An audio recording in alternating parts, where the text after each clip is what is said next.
So this is looking quite huge, and that is just the bottom part. I've got some parts here, I've got some parts there, I have some parts here, and I've got some parts there. Yes, it is in blue because the gray filament ran out and I had to keep continuing. So there's the blue Eason PLA Plus. Here are some parts as well. There are more parts, and some cannons are being printed on the Anycubic Vyper. So yeah, it's a very big process.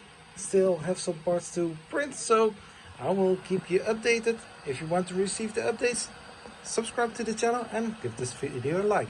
Thank you. Bye bye.